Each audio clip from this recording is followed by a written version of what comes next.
Mike McGurn. Pleasure being here with you in Belfast. I learned something new about you. I know quite a bit about you, and I told you I've been waiting. We've spent a couple days together now, and I've been waiting, holding back on some questions that I've been dying to find out about, waiting for this moment. But I just learned that you played the drums. I was a very poor drummer back in the day. I was a crazy teenager, and I had a lot of energy, and I was doing a lot of silly things like stealing from shops and robbing orchards for apples, sniffing glue. And I played in a band, took magic mushrooms all when I was 13, 14. And thankfully my running career took away that energy and saved me probably from a life of not as good a life as it turned out to be. But no, I played the drums, and I a big part of my life is family, sport and music. Those three. I just love music. I'd listen to music 24 hours a day. Still today? I'm still listening to songs but from back in my school days. I have CDs, I have tapes, which you wouldn't know. I've iTunes, Spotify, you name it, I have it. I just love music. It's been a big part of my life. And when your athletes come into the gym, do you select the music? That's a bone of contention. I give them the choice, but the athletes don't want to put themselves out there because of criticism. So I'm playing my 80s stuff, my Irish stuff, my U2, my Undertones, my Stiff Little Fingers, stuff they've never heard of, but quite ironically, their parents have obviously heard, and they've heard it through their parents, and they love it.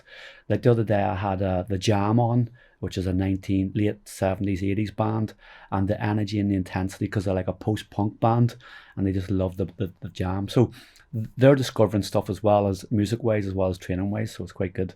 Yeah, and energy or anger when you were 13, 14?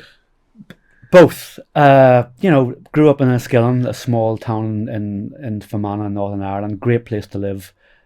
Probably, just had too much energy for my age, and I just always wanted to do stuff. I couldn't sit in the seat at one time, so that's why I got involved in music. I used to be out till 10 o'clock at night. Great parents, but found it hard to control me, probably. Didn't go to the good school, which was St. Michael's, went to the bad boy school, which was St. Joseph's.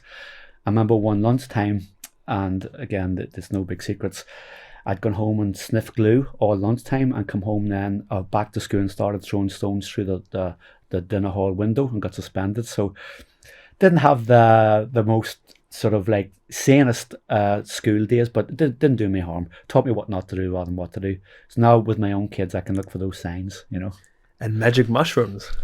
Yeah, we were playing a gig in the Vintage with Frankie Smith, and we were out in a place called the Roundo before the gig, and doing a few magic mushrooms before we went to play. And it was just what you did back then. We got them from, I think it was up in Darragonley, a place called Darragonley where they used to grow. Went up and got a few and took some before we played, so that got that psychedelic hit, Wow, have you had a psychedelic hit since? No, that was when I was 13, 14, and let me tell you, that's a long, long time ago, so...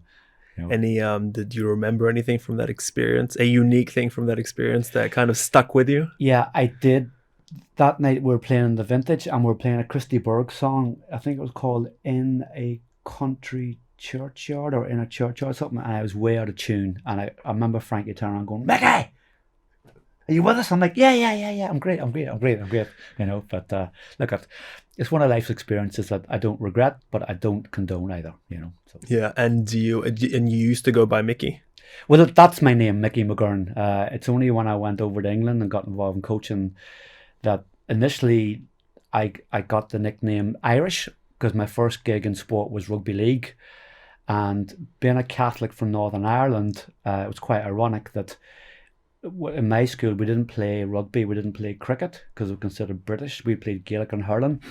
So the Aussies and the Kiwis that were involved in rugby league in England couldn't believe that I'd never even held a rugby ball. So they used to call me Irish, gives the ball, Mike, gives the ball. So they called me Irish in rugby league, and then they sort of transferred my name to Mike McGurn, which... More official. Well, yeah, but it's weird because my mother obviously christened me Michael. So somebody phoned the house and said, "Is Mickey there or is Mike there?" She'd go, "No, there's no Mickey here. There's no Mike, but there's a Michael if you'd like to speak to him." So that according to her, it's Michael, but it's Mickey at home, Mike in coaching terms. So I have a couple of different names I can use, And in Australia and in New Zealand, it's Irish. I'm known as Irish, but there you go. So you're 13, 14, 15, you have a lot of energy, maybe some anger as well. And you said you discovered running. Yes. How? Again, because of my disruptive nature. My mother's from a place in the west of Ireland, a beautiful place called Balmullet in Mayo. That's where she was born and bred. So when I was 15, she sent me there for the summer to get me away from Northern Ireland, and not the distractions, because to be fair, Enniskillen was great, but probably the people that I hung around with, glue sniffers, punks, that sort of thing. So I went down to Mayo, a very rural part of Ireland, beautiful. Balmullet's beautiful. And my uncles and my cousins were big into their fitness, and we went for a 10-mile run. That was their strategy to get rid of me, because I'd gone down to Balmullet, and the first week I ended up burning wind bushes with matches. I was a bit of a... causing trouble immediately. Yep, pyromaniac. I used to go around with matches and burn bushes. And I also remember I used to go into the local sweet shop and steal the football stickers with the bubble gum as well. So they walked in one day and there was like 10 boxes of like Panini football stickers and bubble gum. So they realised I'd stole it. So they took me for a 10-mile run. Now, I had played Gaelic football before. I'd played football. I did all the sport, but I hadn't ran. So we're doing this 10-mile run, and I found it quite easy. I don't know why. And with a mile to go, I kicked on and I burned my cousin in the run. Got back to the house, and he got back and he said, "You're a DICK." He said, the whole thing was try to wear you out, but you burnt me. So for the next 6 or 7 weeks, me and him did a bit of training, a bit of running training. And me being me, when I do something, I either do it right or don't do it at all. So I had two choices: walk away and let him do it on his own, or do it. So I ended up doing it with him. Went back up to the north for school, entered a few cross-country races. But when running with your cousin, did you have that competitive spirit in you? Like you wanted to burn him out and beat him? I'm a terrible loser. In fact, I hate losing more than I enjoy winning, and it's a terrible way to be. I have been diagnosed as a perfectionist, so I have, which is not as cracked up to be, and I just cannot stand losing, and I would rather bite my finger off than lose at something. And I tend not to do things that I won't win. That's why I don't play golf, because I'm not going to win at golf, so I don't do it. I don't play video games with my son because he would kill me, so I just say no, I'm not interested. So that, and look at it, just the way I am. I take that from my mother's side. Mayo people are very, very passionate. They're very intense. They have a great outlook on life. The perfectionist side, I don't know where I got it from. I'm probably on the spectrum somewhere. That's just the way I am. But it wasn't a bad thing. So then I went back up north. I got involved in a few cross-country races. Did fairly well for the amount of effort I'd put in. And then I end up coming third in the Irish Schools Cross-Country Championship. And back in that time, if you were... Is there a standard distance for cross-country running? At that time, it was 8,000 metres, 8K, Which is about 5 miles. 5 miles, yeah. And I suppose even back then, I was still fairly slight. I inherently had a strong aerobic capacity, so I could run all day. I just couldn't run fast. I'd never been coached in running because there wasn't really many coaches in around the area. So I sought a coach from Donegal, which is the neighbouring county. And he said, if you continue on this trajectory, there's a great chance you could get a scholarship to the States. And I'm like, what does that mean? He goes, he says, you go on a scholarship, they pay for your studies. I goes, I don't want to study, I just want to run. He goes, no. He says, you have to study and run. I goes, we'll see. And so I continued running for the next 2 or 3 years. He coached me, a guy called Eamon Harvey, a brilliant coach. I kept winning different titles at 5,000, 10,000 metres on the track, cross country, ran for Ulster, ran for Ireland, and got offered a scholarship. And that was my goal then. And once I had that goal that I was going to get a scholarship, there was no more glue, no drinking, no magic mushrooms, none of that carry on. I never went out. If I did, I drank milk in our local bar called Charlie's. Every Friday night, me and my mates went out. I'd watch sport and drink milk. They'd drink beer and get drunk. I'd go home to get up training next morning. Every Sunday morning at 9 o'clock, I met Anne Kearns, who was an Olympic canoeist, and her husband Stevie, who just passed away in November. And we used to do an 11-mile run up a big hill every Sunday at 9 o'clock without fail. So that was my go-to for a couple of years. That was my focus. I tried to do the studies. I'm not very intelligent. I didn't pass the 11 plus, which was an entrance exam when you were 11. So I did a BTEC course at the local technical college. Still going to America, but not to study, just to train and run. I couldn't give a fiddler's about the academic side. But when I got there, I changed my tune pretty quick. You know? And you kind of have to, right? Because when you get there, you realize that there is no running. Well, you know, because you've been there. You've been there, yeah. It's like it's almost like a culture shock when you realize that if you don't go to class, you don't do the exams, you don't pass the exams, then they won't let you run. Yeah, you're on academic, what's it called? Academic suspension. You know, so obviously you've been there too. So my first semester there, I didn't go to class. I didn't do any studying. And my GPA was like a 1.4 maybe or something, or even less. So I was on academic probation straight away. And I got pulled from the competitive side, and I had to go to study hall 3 hours every night to get that grade back up. But what helped me a lot there, Danny, was I picked the first course came into my head, mechanical engineering. I actually wanted to be a lorry driver like my father. He drove a lorry all his life, and that's all I wanted to do. So my perspective was go to the States, spend 4 years training, go to the Olympics, come back and drive a lorry. That's all I wanted to do. I picked up pretty quick with the training and trying to stay academically current. I had to do something that I enjoyed. So I changed my major to sports science and fell in love with it straight away. So that was a real gold rush moment. So then I enjoyed what I was doing. It went hand in hand with my training, so it allowed me to do informed choices. And because the university I was at, Temple in Philadelphia, was such a sporting university, I got interested in all types of sports and strength and conditioning. Yeah, and Temple's a big university in Philadelphia, Division One. Division One, I think 40,000 students. It had a Division One basketball team. In fact, the time I was at it, we were number one in the nation, in the world. We were in the world, yeah. In the world. Our football team wasn't so good, but they still got 120,000 supporters went to every game at the Vet Stadium. We had a good soccer, as they called it, team, ladies soccer, good hockey team. Not so good on track. That's why I was there. Yeah. But so how did you do there as an athlete? Okay. Or personally, did you improve because now you're being coached at with probably good facilities? I'm assuming a large coaching staff, people taking this seriously. Facility-wise, excellent. Staff-wise, excellent. Other sports, excellent. We probably had the worst coach in the history of track and field. From a perspective was when I left Fermanagh in a skill to go to America, I was running maybe 35, 40 miles a week. Week 1 in Philadelphia, I did something like 120. Week 2, I did 125. I worked up to 160 miles a week. Now, me being 17, 18, very naive, I did that. So it meant year 1, I had a perineal release operation in my calf. Year 2, I had an entrapment in my lower quad. Year 3, I had another entrapment in my upper quad. And year 4, I had a discectomy in my back. So you were simply overworked? Just overtrained. From the beginning? From the beginning, yep. And I remember in December, in year 1 of my freshman year, it snowed really heavily in Philly, so we couldn't go outside to train. So he had us do wall drills for 2 hours, literally against the wall, high knees for 2 hours. I did it because I wasn't going to let him beat me, but then I couldn't walk for 2 weeks with DOMS. So very naive, but to be fair to Temple, it taught me what not to do rather than what to do. I mean, and that's half the thing in my game. If you know what you shouldn't be doing, then you can figure out what you should be doing. I loved the experience.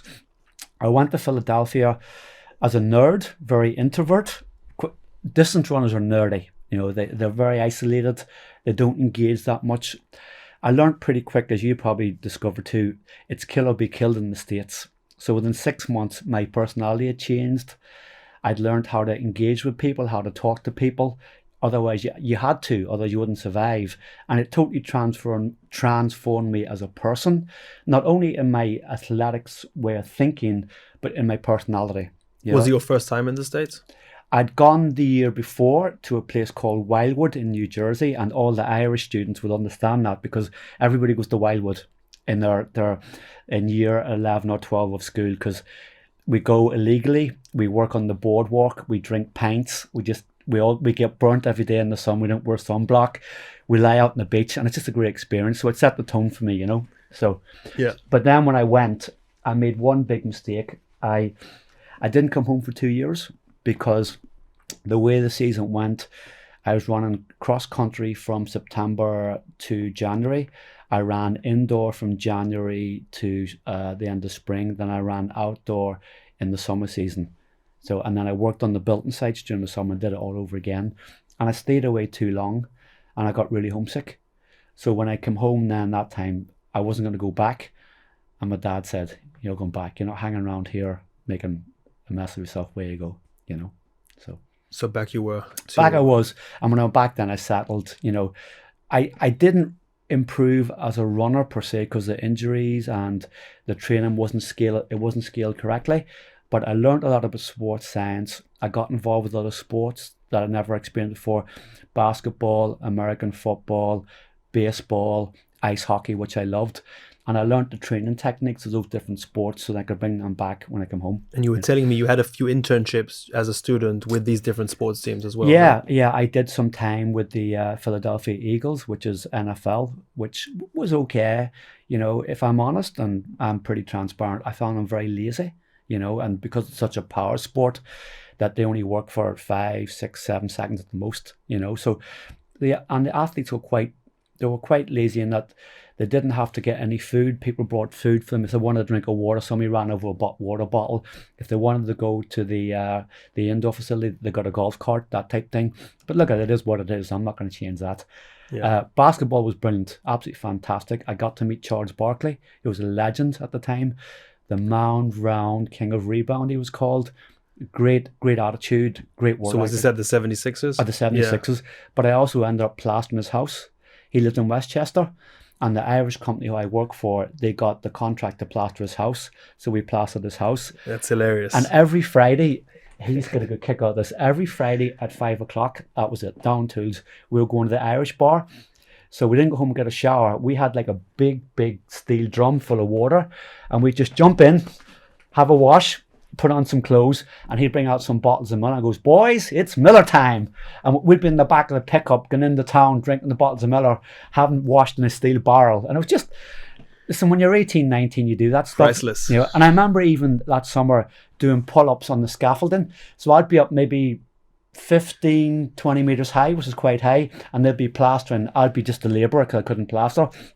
And there I was doing pull-ups on the scaffold, and Barkley would be going, "You're mad, you're mad." And I'll never forget a story, and this is one of, I suppose, my claim to fame.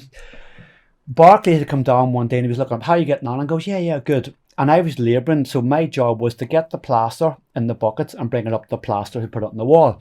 And I used to wear sunglasses because it was so bright in Philly during the summer. And I was up about 3 or 4 scaffolds. And we used to take a lot of shortcuts. Like if the scaffold wasn't even, we'd stick some bricks under it. We wouldn't put all the planks across. We'd put a couple to make it quicker. So I'm up the scaffold with 2 buckets of plaster in each hand. And the plaster had been plastered, and I'm looking up, and the plaster's hitting me in the sunglasses. And rather than put the buckets down, take it off, and clean it, I said to Fergal, guide me. He's like, "What do you mean?" I goes, "I can't see a thing." So I'm up there here walking across these planks, and I couldn't see a thing. Left or right, and he's guiding me where to put the plaster. And the Bart just going, "Jesus Christ, it's nuts." Was he the biggest guy you've seen in your life? No, because he wasn't that big for the basketball. He was 6'4", okay, but a lot of them was 6'7", 6'8". So in context, I'd seen bigger. They weren't as stocky as him because, to be fair, Charles had a fair bit of body fat. His diet wasn't the best, but he could jump and he could rebound, and that's all it took. So some of his peers on the 76ers were taller and skinnier, but he wasn't the tallest, but a great guy. That's good to hear. And as an athlete there in Temple, was that the first time you were introduced to to lifting in a serious way, or have you lifted it in Ireland before? I had never touched a weight before I went to America. I didn't touch a weight at all during my time as an athlete because it wasn't sort of encouraged. There was no strength and conditioning program for runners. And when I left Ireland, I was told weights make you slow. And that was probably still the mantra in distance running then, or don't do weights as a runner, you don't need them to make you slow. So I actually didn't get into weights until I started watching what the NFL players did, what our college football team did. And it was only through my own inquisition and doing it as my sports science course that I realized that all athletes, no matter if they're power sports, distance runners, whatever, should all be doing some type of conditioning. So I sourced that myself, and I went in myself and did it myself. And I watched what the other athletes did, and then I learned from that. But I wasn't given a weights program. We didn't have a strength coach for running at Temple. And in retrospect, that was a mistake. Huge. But I'm glad that I went in and I watched what the guys did, because I learned how to Olympic lift, how to squat properly, how to deadlift, do all the types of conditioning work that needs for all the sports, especially stuff like gymnastics and wrestling, which I found very interesting, which really helped me then in my career going forward. Those injuries that you faced in the beginning when you showed up and they're making you run 150 miles a week when you're absolutely not used to it, did that change you? Were these the first maybe serious injuries you faced as a runner, as an athlete? I'd never been injured until I went to the States. Did it change me? It did on two levels, Danny. And I'm asking because every serious, in air quotes, injury that I faced, I feel like changed me psychologically a little bit, and also made me more aware of another area of my body that maybe I wasn't focused on before because I had no reason to focus on. Yeah, well, I suppose I'll deal with the first. It gave me a lot more empathy because after my first surgery, I hadn't seen the track coach for about, I think, 8 weeks. So I had the surgery, I had to recover, do some rehab. I went back on the track, and all he said to me was, "You look fat." Not like, "How are you?" That's a nice coach. Yeah. And I suppose that really set the lines of demarcation. He was gone in my eyes then. So me being me, giving back both bars and then some. I won't say on air what I said to him, but I suppose if I wasn't on full scholarship, he probably could have taken it away. But so it taught me empathy. It then taught me too, I started to think, well, why am I getting injured? I couldn't argue with him what his exercise prescription was because he was the coach. I did what he asked to do, but I learned to modify it further down the line. And then it brings me back to that point.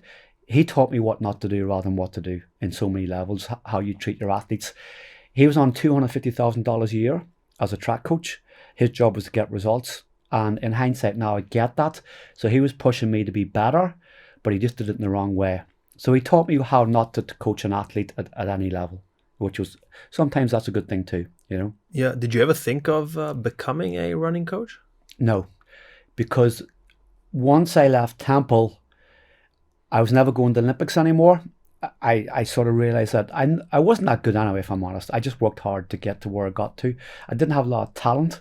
It was just through hard work. I wasn't going to the Olympics. I wasn't going to be a world champion. And when did that settle in with you? That because you said all you wanted in life was to go to America, run for 4 years, go to the Olympics, and then drive lorries when you get back. Yeah, probably my junior, senior year. I fell out of love with running, and that was it. I wasn't going to compete anymore when I graduated. I wasn't going to come back to Ireland and be any good at running or reach any high level. Well, I would have been national level, but that wasn't enough for me. So I had to have something different then, And then I had just... Was it tough to deal with? Like that, maybe that bubble bursting of, okay, I'm not going to the Olympics, or not, it's off the table? No, it wasn't, because I transferred my energy from then my running career to my coaching career. So the minute I got back home, I started coaching the Fermanagh Hurling team, which for a lot of people, it wouldn't mean a lot. For me, it meant a lot. I'm from Fermanagh. I love Fermanagh. This was our county team. Now, hurling wasn't given a lot of credence in Fermanagh. Can you maybe in 60 seconds explain hurling? Because I'm assuming most of the listeners, including me, don't know what hurling is. Okay, hurling is the fastest field game in the world. It's played with a stick in your hand and a really hard ball. Which you showed me yesterday, right? Called a slipper. Similar to a baseball? To a baseball, yeah. and you hit the ball as hard as you can. If you get it through the sticks like a rugby post above, you get a point. If you get it into the goals like a football goal, you get 3 points. The rules in hurling are there are no rules. Just don't hit above the head. It's a tough physical sport. You got to be very brave and courageous. It's 15 against 15, man on man. So if you're my opponent, I mark you for the whole game. We hit each other, we shoulder each other, but it's a tough game. It's a great game, but it's very, very fast and very skillful. And the higher up you go level-wise, the more skillful it is. So I coached the Fermanagh hurling team. So that was your first coaching gig? It was my first ever coaching team gig.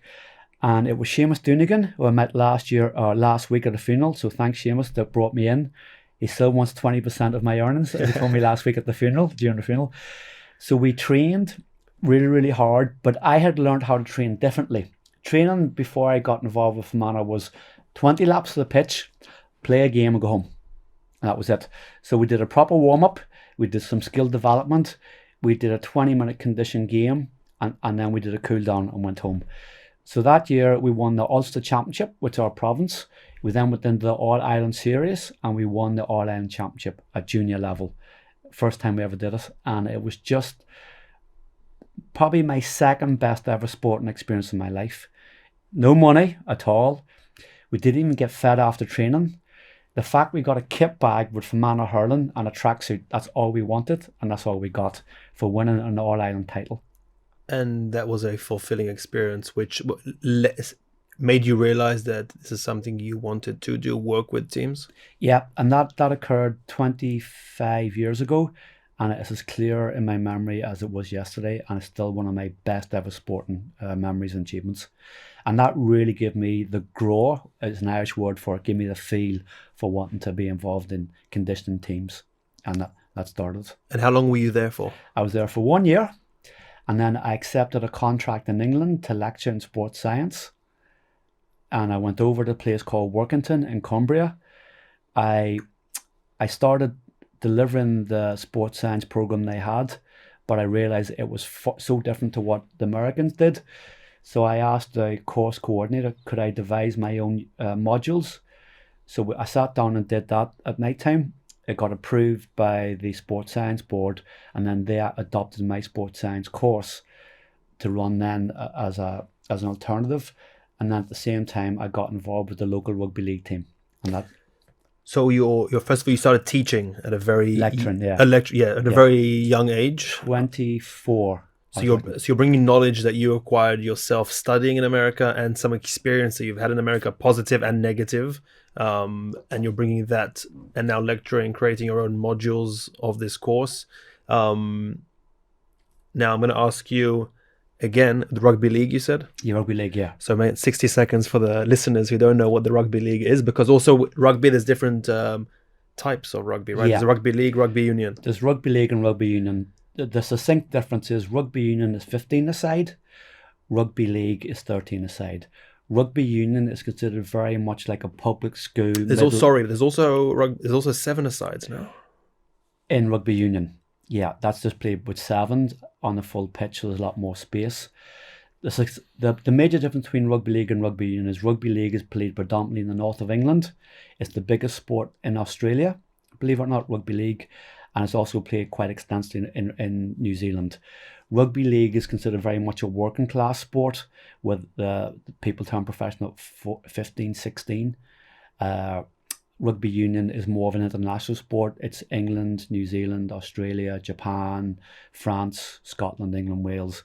It has a bigger viewing audience, and there's a lot more money involved in rugby union. It has corporate sponsorship, with rugby league's very much a domestic sponsorship on that level. I prefer rugby league. It's more in probably succinct with my lifestyle and my philosophy. They're great to work with. They're tough men, and I've had some great experiences with rugby league. So what brought you to that first rugby league team? Was it just geographically because you were there? No, I was bored out of my head over in England because basically I went to work at 9 and home at 3:30. I had nothing to do. So I offered circuit sessions to the staff, which I used to make up mixtapes. So I'll have a certain part of a track of a song for 30 seconds where they work, 10-second break, another 30-second track. So there's the music come back in. So I was doing that one day to staff on a Wednesday, and I didn't realize when my session was over in the college gym, the rugby boys were coming in. So they were looking in through the window at what we were doing. And so just as the session was finishing, they came in, and I said to my staff, okay, I'll see you on Friday. And they started picking up the equipment. And I said, excuse me, don't pick up my stuff, put it back and get out. I didn't know who they were. They're a lot bigger than me. And the coach went, mate, didn't have been spoke to you like that before. I goes, I don't give a who they are. Get out of my gym. Excuse the French. So they went out of the gym. I said, right, let's tidy up the gym. So he walked back in. He goes, mate, Peter Walsh from working in town. I goes, yeah, how you doing, mate? He goes, I says, what are you doing here? So we're going to do some fitness. He says, would you mind doing what you just did with your staff to my place? I goes, no, not really, because they've got no manners, So see you later. So I walked out. So the following week, we're doing the same session with the staff, and they turned up again. This time they didn't come in. He goes, mate, any chance? I goes, okay. So I brought them in, and just by chance, I love Aussie music, and there was a singer called Jimmy Barnes that I had on my mixtape. He was in a band called Cold Chisel, and that was some of the tracks. So when they started working, they were like, we know Jimmy Barnes. So I took the session, and it went quite well. And at the end, the coach goes, he says, oh, we really enjoyed that. He says, have you ever worked with a rugby league team? I says, I've never even held a rugby ball. I explained the Catholic Protestant thing. So we got chatting, and he says, why don't you come down Sunday? We're semi-pro and watch what we do. I goes, yeah, okay, fine. I'd never even watched rugby on TV. So one of the other members of staff was a big fan of the team that he coached, because they got about 5,000 fans, even though they were semi-pro. We got tickets, bobbed down on the Sunday, watched the game, didn't have a clue what was going on, but loved the atmosphere, loved the razzmatazz, loved the contact. Met up with Peter, the coach, afterwards in the bar and said, look, I'm an ex-runner. I could probably do some training sessions, but I probably need to play the game to get a feel for what you do. And that was always my mantra, Danny. I always liked to experience the sport first before I did it. So I said, can I play for one of the teams? And he went, mate, you're about 8 stone. You're going to get killed. I goes, well, stick me somewhere I won't get hit. He goes, we'll put you on the wing. I goes, okay. He says, Wednesday night we have a thirds game here. Be down at 7 o'clock. I goes, great. I goes, what do I do? He goes, just catch the ball and run. I goes, okay. And I didn't understand offside. I didn't understand any of the rules. So I tugged out. I think there was about 4 people there and a dog. So I came out anyway, and game started. I caught the ball. I got hit. So I ran, got hit. I was like this. I was like, Jesus Christ. I played the ball, which restarts the game. Got hit again. And then I had to come off. I lasted about 11 minutes. But that was enough. Enjoyable experience though? Yeah, but I had to do it. But the thing was then, for about 2 weeks after, every bone in my body, from my head to my feet. Now, I was very aerobically fit at this time. But after about 12 minutes before I come off, I was exhausted. Different type of fitness. So that was a real learning tool. Always train for the sport you're going to play. So then I got involved training the team, brought in a lot of the philosophies I learned in America. I watched what they did. I analysed the movement. I understood the energy systems that you used. I learned what happens in the tackle. I learned what happens on getting back on, because you got to go up 10 and back 10 continuously to get onside. And that's how we trained. And we went from the bottom of the league to the top 10. And that was the year that Rupert Murdoch was splitting the league, and the top 10 then went full time for the Sky Super League that was coming the next year. So then it was a great time to be involved. So it was a big year to finish up. Huge year. We crept into the top 10, and we went full time then. So. And you stayed on with them after that? I stayed on lecturing in the college for 2 years, and I took the players in the morning and night time.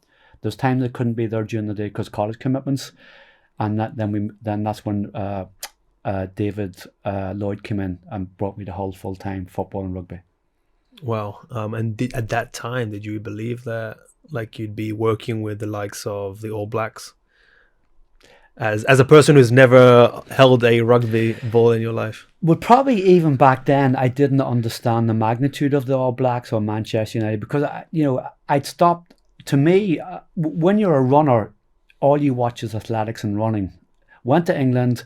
I had 1 year of the hurling back home. Still hadn't been big into rugby. I didn't understand some of the superstars of the rugby world, I loved rugby league at that stage, so I was watching the likes of Wigan, St Helens, Leeds, all the big teams. But Workington was small fry compared to them. And I'll give you a great example.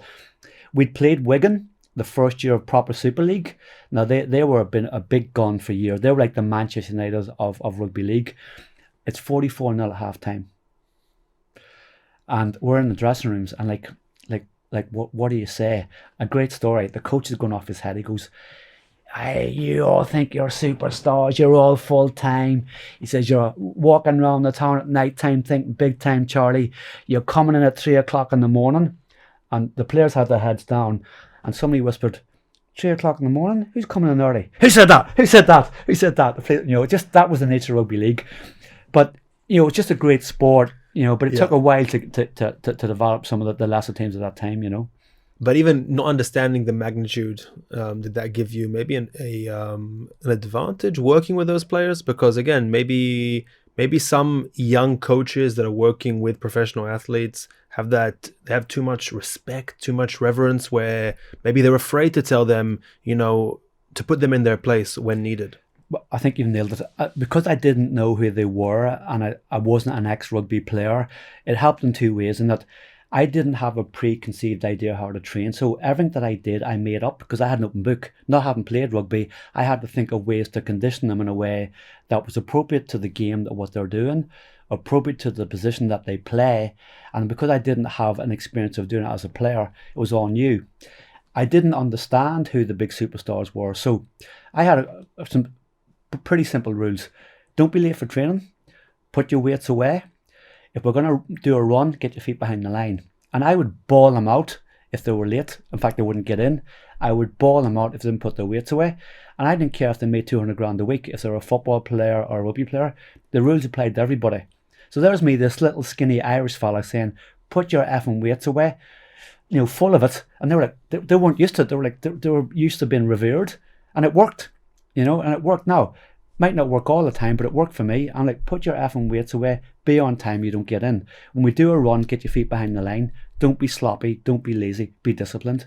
So those are principles that I've read a lot about and been lectured about as well. And it's always with a connection to the All Blacks, because they're almost seen as the ideal when it comes to perfectionism, being humble, winning.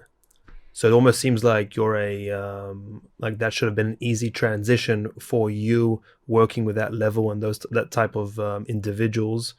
Did you feel that? Yeah, I mean, I suppose, and when you talk about the All Blacks, it always comes back to culture. And part of the interview process with the All Blacks was they spoke more about my background, my beliefs, my philosophies than actually my expertise in strength and conditioning. They wanted to know where I was from, where I was brought up, what my family did, because they want to see, did that fit into their culture? And then when you embrace the All Blacks, you see that. But I would have experienced that before. When I worked at the Ospreys in Wales, we had two ex-All Blacks, Philo Tiatia and Marty Holla, who'd played for the All Blacks for years. And when they'd retired from the All Blacks and we were playing in Europe, they were the first people I seen. We were playing in Connacht, a rugby match, that once the game was over, they picked up the brush and they swept the dressing rooms. They picked up their tape off the pitch and put it in the bin. They picked up the water bottles that weren't left, and that was part of their culture. And even though they weren't then involved with the All Blacks, that still transcended. So they do all the small things right. It's a bit like, if you're going to do a sprint and the line's here, don't put your toe half an inch over the line. It makes no difference in the big picture, but it's the discipline is, I'm going to do it right, because that can transcend into the game. If you're going to run to a certain distance, run to that distance and even further, then come back. Don't take shortcuts. Because if you do give extras. Yeah, and if you do that in training, you do it in life, you'll do it in the game. So all those small things, and it adds up over time, Were you amazed working with, and was it 100% of the individuals playing for the All Blacks? Did you feel they were really bought into that culture? Absolutely. Was that astounding to you? Because again, it's always every team I've belonged to, whether sports or other parts of life, there's always a percentage of people who are like that and a percentage who are not. There's always the percentage who are not. Yes. And can I quantify that before I talk about the All Blacks? In my experience in football or soccer, as some people call it, 60-70% were dickheads, as you're referring to. 30% weren't. Rugby league, 90% were brilliant, and you had one or two who were a bit dickheads. Not too many. Rugby union, probably the same. 90, 95 were brilliant.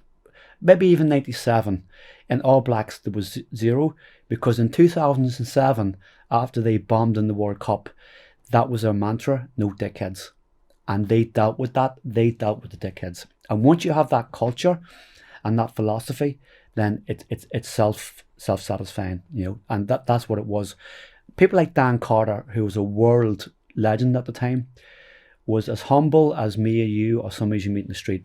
You wouldn't even know he was an All Black, just the way he was a family man. He loved his family.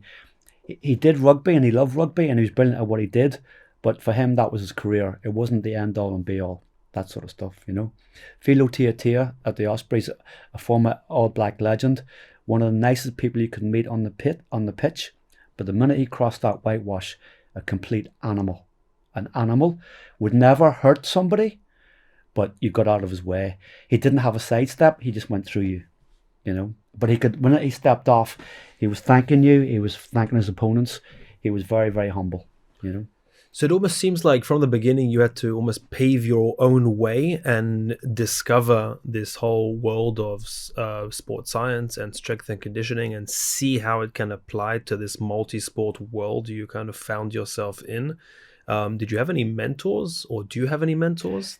I was so lucky, Danny, in that, and I'm not just saying this, I probably had 4 of the best mentors in the world of strength and conditioning just by luck. The first one that I had was when I went to Hull, and David Lloyd brought me there. The coach who I told you about, Peter Walsh, he had a good friend, David Boyle, who was an ex-rugby league legend. He played for New South Wales. He played for the Kangaroos, which is the national rugby team. He had gone into strength and conditioning.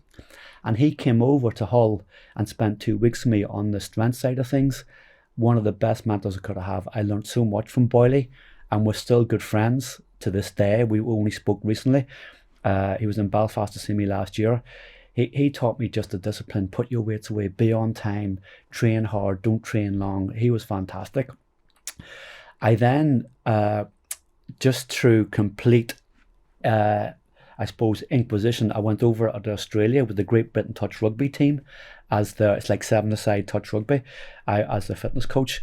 But the minute I landed, I cleared off and went to the Brisbane Broncos and spent time with the absolute unique Dan Baker, who is the CEO of the Australian Strength and Conditioning Association. At that time, Dan was head of strength with the Brisbane Broncos. Spent 2 weeks with him, and it was just amazing. And between him and Boyle, they really started to shape my philosophy in strength and conditioning. So I'd kept in touch with those guys, and then as my career progressed, I went to Leeds, went to St Helens. When I made the move then to rugby union and became the national fitness coach for rugby union, I got to meet Ashley Jones, who was the All Black strength coach, and me and Ashley struck up a great relationship. And I'd spent time with him, and he spent time with me, and we became great friends. We played the All Blacks over in New Zealand with Ireland, so I spent time with him and went out for beers after the game. We did some Q&As, and that was great. And then it was him that promoted me or encouraged me to go for the All Blacks job when he retired from the All Blacks. And then after my time in rugby union, I got to meet a guy called Mick Clegg, who was Alex Ferguson's fitness coach at Man United. So me and Mick collaborated. We did some work on football conditioning. We did a lot of work on quantum consciousness, is how we train the brain in a conditioned perspective. So we'd swapped ideas. Mick worked with Ronaldo, Beckham, Keane, Giggs, all these guys. And we had a lot of parallels in my work with Brian O'Driscoll, Paul O'Connell, Ron O'Gara, some of the football players I work with, and there's a lot of parallels. So we'd combine our skill set and did a lot of work in Europe and in the UK and Ireland on football conditioning at the really elite level, and how we involved using quantum consciousness, which is brain training, in a conditioning perspective. So not only do you train the body, you train the mind, you involve the ball, you involve skill, Olympic lifting, agility, speed, reaction. So it was amazing. So 4 fantastic mentors, and then obviously my connection with Mick then led to the Manchester United connection as well, So I was just very, very lucky. Maybe it's my personality, I don't know, but I just seem to meet great people. And do you now find, now that you're on the experience side of the spectrum, do you have a mentor, or are you mentoring anyone? Do you have any mentees out there that are people reaching out to you that you formed relationships with and are trying to pass on, maybe because, you've squeezed out some juice from these amazing people that you just described, and then you use that to form Mike McGurn's philosophy, and are you passing that on to anyone? Yeah, I pass it on, but not in a structured way. What I do is, because those four people were so good to me and so generous with their time, information, and they led to me. They led to my philosophy. There is no big secrets in what we do. So what I do now, if anybody contacts me, I never refuse them, whether that's information, if that's a training plan, if it's something they need to educate them. I have had an internships that I've taken on that said, can I come and shadow you? And one of my best ever interns, Rob Mulcahy from Kerry, which is about a 7 hour drive from here, come up every Monday, every Wednesday, and was brilliant. He's now had a performance in a GA setup. He's done really well. So people like that's great to see. But S&C is a very small industry. Globally, it's very small. Everybody knows each other. I know the Aussie S&Cs, English, Kiwis, they know us, blah, blah, blah. So I've always said it's a small industry, a small profession, and we've got to put back into it because it's been very good to us. So I never refuse anybody anything if I can. If I can help, definitely. If I can give advice, information, definitely. I share all my programs because they're not rocket science, okay? And I have a philosophy. It's not the program. It's not worth the paper it's written on unless the athlete brings the intensity. And that's the coach's job, is to shape that environment and that intensity so they bring it. They bring it every time. And is that something you focus on with your athletes? Is like coaching them to bring that motivation, that dedication? Big time. I say when you walk through that door of the gym, you have 45 minutes to become a better athlete. When you walk out, you're never getting that back. It's gone. If you don't achieve what you set out to achieve, you've wasted 1 unit that you'll never get again. When you step on the training pitch, we're going to work hard here for 45 minutes. I can't make you be intense, so you turn up with the right mindset that you're going to achieve your potential and you're going to maximize that 45 minutes, because once it's gone, you're never getting it back again. And if you mess up, that's 1 unit less that you're going to have to get to the Holy Grail, whatever that may be. I heard you say, I think this is connected. I heard you say yesterday, our camera guy asked you about caffeine before training, and you say that you don't encourage it to your athletes because then it almost becomes like a crutch that they rely on. And then when they don't have it before a session, mentally, they're just not there. Yeah. Do you think most athletes, a lot of athletes, have too many of these crutches that we rely on in order to walk in and be motivated and be dedicated to whatever we're about to try and accomplish, so that when we don't have one of these crutches, or the main crutch that we rely on, like caffeine, or I think you used another example, like a pre-workout shake or whatever that might be, are we too reliant on those different things? It certainly has crept in over the last 10 or 15 years. Like, we have to remember what's the underlying philosophy of training is that you go in and work hard, okay? But there's so many distractions now that walking into a gym with a pre-workout, with a foam roll, with a band, with a hockey ball, with a tape, there's all sorts. And before they even start training, they're spending 45 minutes before they even lift one weight. And that's what I call energy leaks, okay? When you come into an environment, you have to come in and rip the place apart as tense as you can be.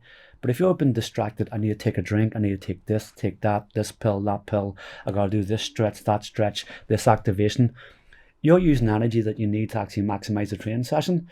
I'm not saying it's not effective, but in small micro doses over a period of time. But it shouldn't become a 45-minute pre-activation prehab session before you actually do the gym session. Prehab and rehab is so important, but in micro doses at certain times. And it doesn't necessarily have to be done in the gym or before the gym. It can be done as a recovery element type thing. I have seen athletes become very reliant on pre-workout. They take it and they get good response when they train. So then they take a bit more, good response and more. And then caffeine is a stimulant, and you've got to take more and more to get the effect. And all of a sudden, if they don't have it, their mind goes. So they need to be careful. It has to become intrinsic. It's got to be an intrinsic motivation, not extrinsic factors. So similarly to that, again, obviously this is more sensitive because I'm going to bring up the food. Um, Food is also a crutch, and I know in my playing career, food was a crutch for me because I used to listen to all these dietitians and all these things people used to tell us as a team. You have to eat this many hours before, you have to do all these different things so that when you don't, maybe now you ate 4 hours before, not 3 hours before, 2 hours before, not 3 hours before, psychologically it messes with you. And then you're not as prepared. Or, like you mentioned, now you fast for a prolonged period of time and you're fully energized and fully ready to go. But for an individual who relies on food as a crutch to perform any activity, even filming with a camera, can really mentally, you can just be gone when you don't have that crutch to lift you up and keep you up there. So yeah, so is that something that also, do you see that within you? Yeah, well, I suppose like a lot of distance runners, unfortunately, I developed an eating disorder as a runner because we were told to be as light as possible to maintain a high power to weight ratio. So me being me, end up eating white rice for about 4 months and nothing else for breakfast, lunch, and dinner, and then you develop an eating disorder. Athletes probably aren't that well educated on food, and this is going to be controversial, but I'll stand over this. A lot of sports nutritionists aren't either. They always advocate high carbs, high carbs, high carbs, and eat plenty of carbs the night before and the day before. But the reality is, unless you're running a 2 hour plus marathon, you don't even kick into that glycogen system, so you don't need as many carbs as they say. There's a lot of miseducation about food. I've got to the stage in my life where it's about moderation. A little bit of everything is okay for you, but not too much of one thing. So don't overindulge in too much.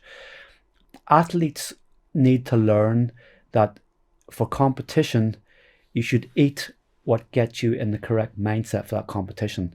So if it is a banana sandwich 90 minutes before the competition, then so be it. But don't be so ingrained or indoctrinated by what the specialists say, because everybody's individual and everybody's different. You don't need to have a big bowl of pasta 5 hours before you play a football match, because the football match lasts 90 minutes and it's intermittent. It's stop, start, stop, start. So you never really deplete that glycogen that you build up anyway. So I hope that answers your question. Yeah, but like, did you ever see in yourself that food was a crutch? That you wake up, you need to eat because how are you going to function today if you don't eat? When I was competing, I was of the mindset, if I don't get a high glycogen meal into me 3 hours before I race, I'm going to be less energy. I'm going to feel lethargic. I'm going to be tired. But that was because it was hammered into us.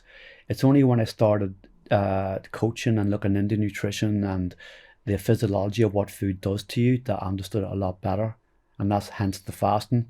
I see the benefits of fasting, what it can do to you, what health benefits it brings.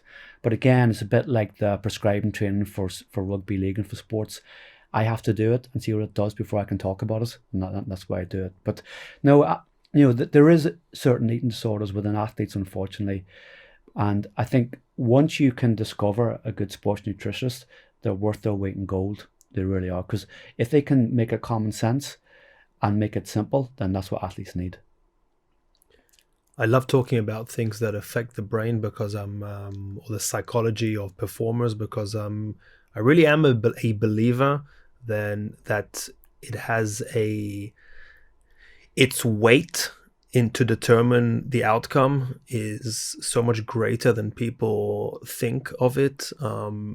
People, I think, I think it outweighs what people think. I think people will focus more on the skill, more on the fitness, more on the strength, and completely ignore like what stimulates their brain and what their brain relies on and the psychological state that they're in order to perform.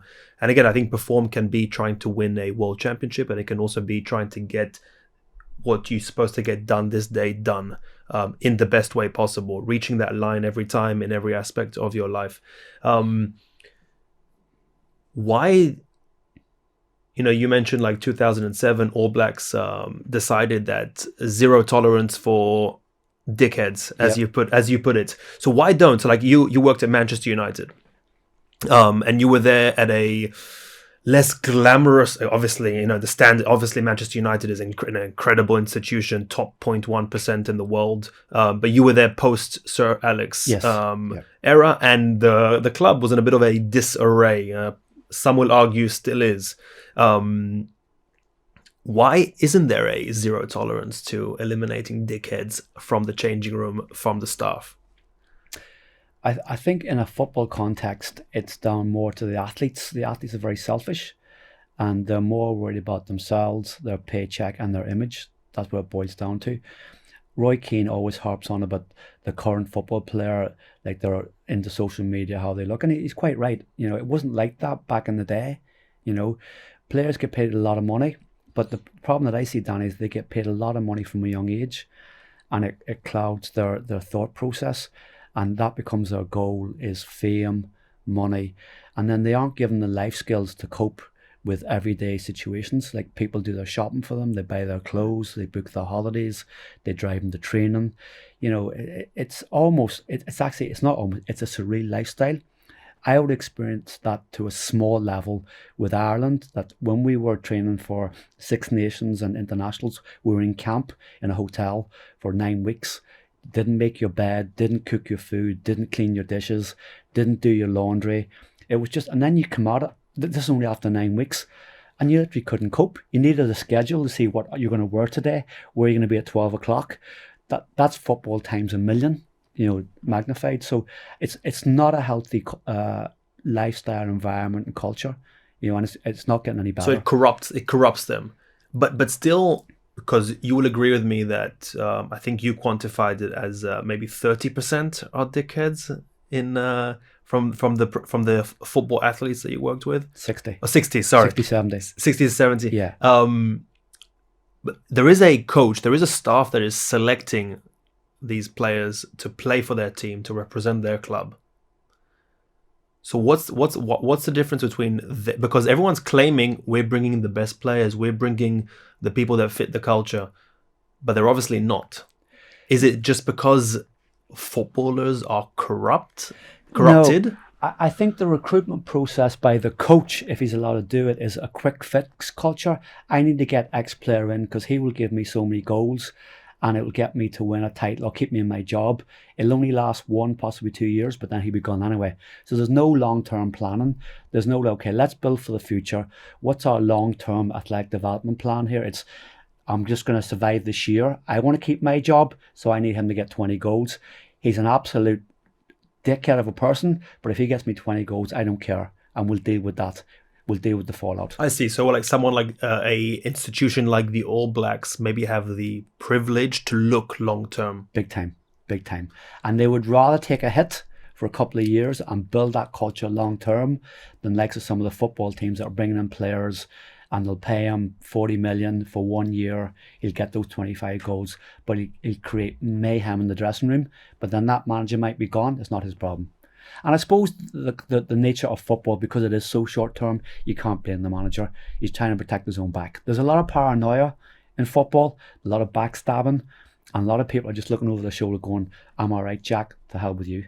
Yeah. Again, and it makes sense. It's like survival. Everyone wants to, Big time. Stay in the game for as long as possible. And that happens in my department in football. A lot of S&C coaches will not challenge players because if they do, that player can get rid of them.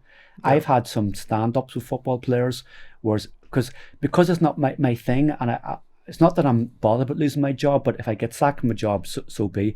I've stood up to players knowing that I could be sacked tomorrow. Now, thankfully, I haven't, but it does get you respect. I deliberately went in one day looking to start an argument with a player because I knew if I did that and stood up to them, it gives me credence going forward, and that's what I did, and it worked. So you must have known the magnitude of what you were walking into when you walked into Carrington, Man United for the first time. Yeah, because of Hull, Leeds and Everton, I knew the culture. It's toxic. Yeah. It's tough. There's a bully boy culture in football. You've got to stand up for yourself. You have to fight your corner. Now, it doesn't have to be physical. It doesn't have to be fists. But verbally, you've got to be able to stand up. Because if a football player smells weakness, you are in big trouble. They will walk all over you and they will hammer you and hammer you. And for not only S&C coaches or staff members, but also new players coming New players in, right? too, yeah. It's tough. Ruthless. It is ruthless, yeah. Yeah, you played, you know what it's like. No one's there to help you. No, you're on your own, Jack. You're on your own. You're paddling your own canoe. You really are. Yeah, I was, I played in Israel growing up, and thank you, my first introduction maybe to this ruthlessness was I came for a round of trials in England. I was at Brentford, at QPR, and Oldham Athletic, and my first introduction to it was I realized that I thought I was coming into, because I came from a place where everyone around me was my friend. We all went to school together. Everyone's there to help each other. Everyone's supporting each other on the pitch. And then I showed up and I realized that I'm here to potentially take someone's spot. So no one wants me here. No one. And even though I'm not here to take the striker's spot because I'm a centre back, the striker is already friends with the centre back.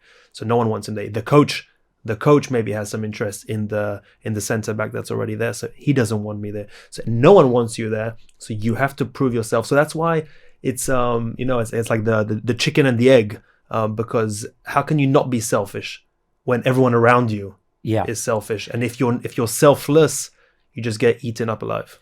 And I'll tell you a quick story that sort of parallels that. My first football job was with Hull City when David Lloyd brought me in. So he brought me in, and the backstory there was he'd sacked everybody at the club. He wanted a fresh start. So I went down to Hull. There was no staff, no manager, no assistant coach. So he eventually appointed Mark Hateley from Glasgow Rangers, Inter Milan, England striker. And Mark's assistant was Billy Kirkwood, who'd been the Glasgow Rangers reserve team manager. Now, Billy was a Protestant from Glasgow. I'm a Catholic from Northern Ireland. I'd been taking the training, blah, blah, blah. So his first day there, I was taking the warm-up, and I tend to do all my warm-ups with the ball. So I'm warming up with the ball, and he starts making smart comments. So maybe me, 23, 24, I said, "If you got a problem, if you have, come over here, we'll sort it out in front of the whole group." And he goes, "I'll batter you." He goes, "You batter me?" And I walked over and I squared at him, and he nearly shit himself. But that, and at this stage, I didn't realize, but that gave me big credence and respect. That wasn't planned at that stage. That was only my first gig. But from there on in, I had the respect from everybody. And that's how I learned, So what I actually meant to ask you a couple of minutes ago about Man United actually was on the positive side. So obviously there's this toxic and selfish culture, but you show up to Manchester United, even at Northern Ireland, probably every kid here grew up dreaming of playing for Manchester United. What did that feel like? Was it a milestone? No. I was too old. Maybe one thing to add in there before you answer was also because you have that one of your mentors, Mick Clegg, also has that deep-rooted connection to Manchester United. So showing up, what did you feel? Again, because it was football, I'd done 3 previous football jobs beforehand. It wasn't anything enlightening. I was well into my career. I'd experienced probably better things from a sporting context. I wasn't hanging out for the gig. The way I got the gig was when I was at Hull. Warren Joyce was the captain of the team. He had retired. He'd gone over and coached the United under 16s, under 18s, and reserve team. It was him brought me in. I knew Warren. I knew the culture of football. It wasn't that I was resentful, but I was doing a favour to him. It was like a favour to him. I didn't want to say no. So I wasn't expecting anything. I just took it as a normal job. I was also past the stage of worshipping athletes, or I probably never was at that stage. To me, people are people no matter who you are. We're all the same. And I was just going over to do a job. I was away from my family and kids. That didn't sit well with me anymore. So I was going to give it a go. So there was no expectation. I suppose as an S&C coach, the minute you step into a gym or on the training pitch, you're acting.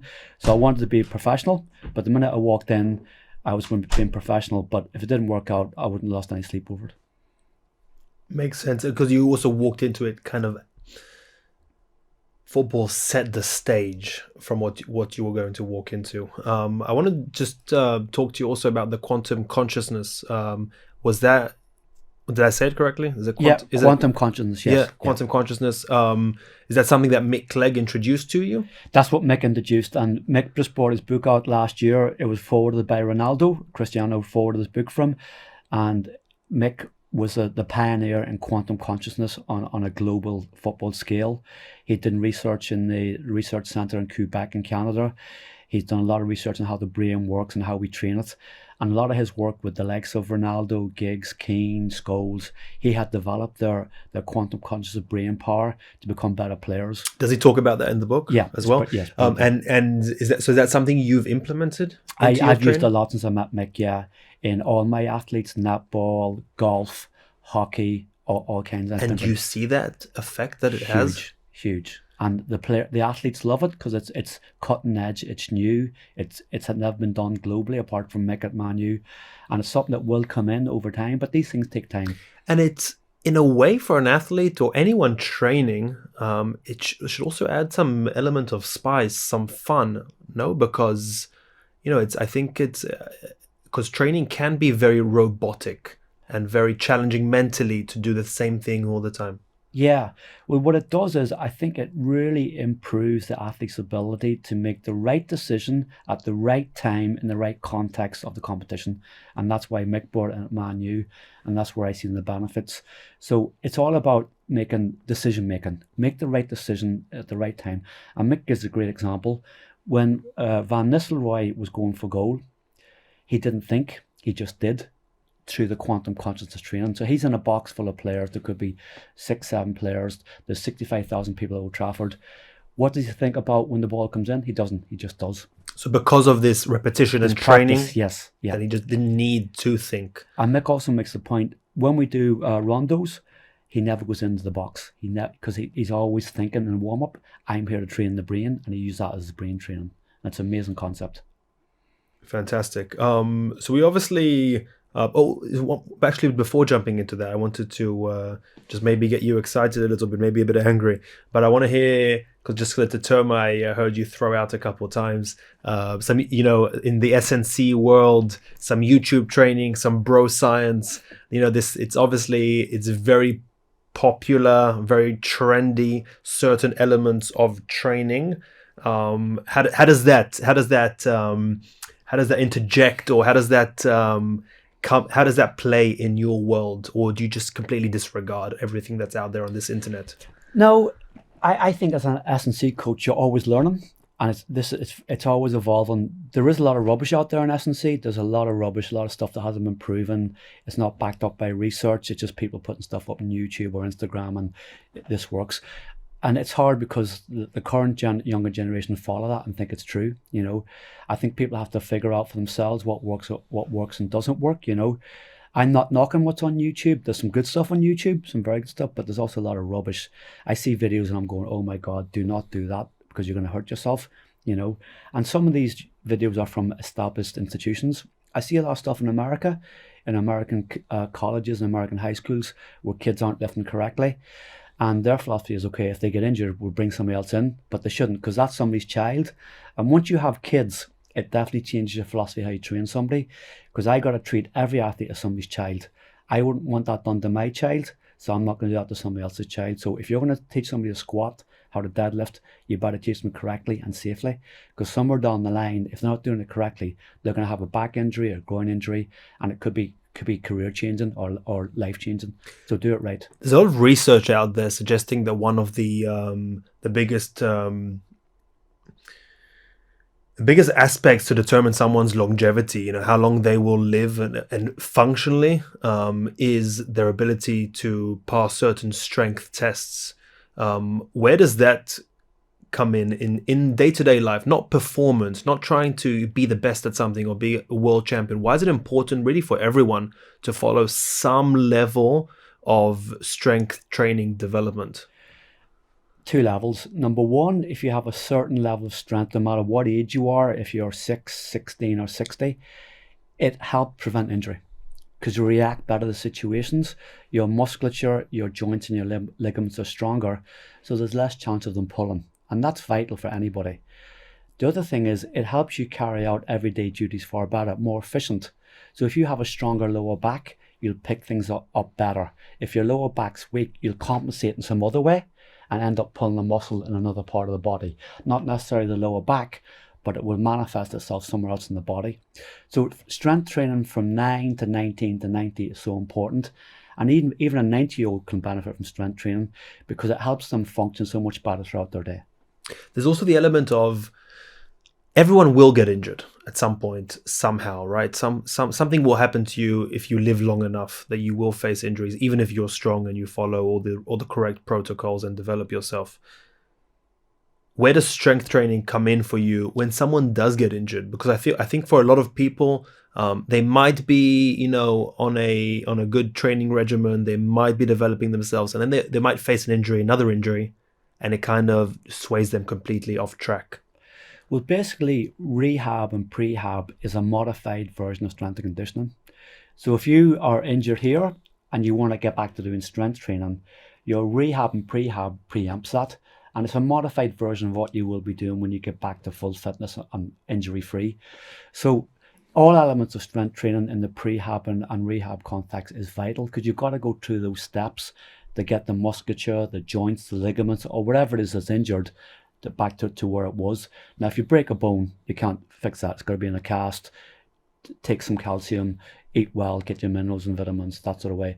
But from a musculature and joint ligament point of view, it's vital. It's imperative that you do it. I always hear, and I think I hear it a lot because it's the easiest one to say and implement. But people love rest. Rest is important, but too much rest is almost as bad as doing too little training or too much training.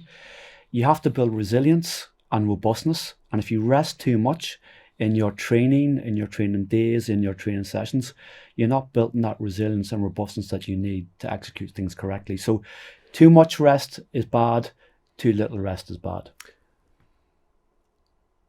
I heard or read about it or heard it maybe in another podcast that the people that experience the joint pains are people that don't use their joints. Yeah, well, you want to keep the synovial fluid running through all the elbow joint, knee joint. And if you sit in a chair all day, that synovial fluid is going to tighten up and stiffen up, and so will your joints. So I want to be 75 and still running. Do I have a chance? Absolutely. You can be 95 and still running. And I will, if I'm still alive, I'll be 95 and still lifting weights. Fantastic. So hopefully me too. You don't have to drop any names here, so I won't make you. But how's it working with movie stars? Yeah. Because everyone we see the when a movie star is on screen, we see the outcome. We see Jake Gyllenhaal's 10-pack when he's in a boxing movie or whatever it may be. But there's a lot of work that they put in behind the scenes with individuals like yourself to get to that point. Yeah. Working with actors is quite enlightening in that when they become focused, like their acting skills, when they're in, when they're in sequence or in character, they can sometimes transfer into the gym. So when they train hard. I suppose they have that element where when they focus on something, they know how to focus completely. The big thing I find with actors is the outside distractions, a bit like footballers. There's a lot of hangers-on and distractions. But even the thing of you're playing music in the gym and Bruce Springsteen might come on and they go, oh yeah, I had dinner with him last week, and you're going, you had dinner with Bruce Springsteen? Yeah. Oh my God, that's like surreal. No, it's great. They're great to work with. I am working with a Belfast actor, and I mentioned his name, Anto Boyle. He's doing a gig for Disney Plus at the minute over in Budapest, and he's really got into strength training, so much so that I'm going to fly out now in a few weeks and work with him on set, because part of his role is taking his top off, so he's got to look good. So stuff like that is good, and Anto's very dedicated when he trains, but equally when he doesn't train, he can go off the rails, and he won't mind me saying that. Yeah. So. Look, it's awesome. Really is a pleasure working with you the last few days, and thank you for being here and sharing so much of your experience. Hopefully we can have you on more, because I didn't get through my list of questions, because there's a lot to find out, especially as a junkie for stories about culture and about institutions like the All Blacks, and as a Manchester United fan myself, I could really sit here and ask you so many questions, but you'd probably hate me if I did. Well, maybe we'll go over and see Mick and do Mick as well. That'd be awesome. But yeah, I'm actually excited to. I think I said this to you last time, but it's still on my list. But excited to read Mick's book and really get that insight into this quantum consciousness training that was implemented in these, individuals like you're throwing out names like Van Nistelrooy that made me cry a few times from joy when he's scoring some goals.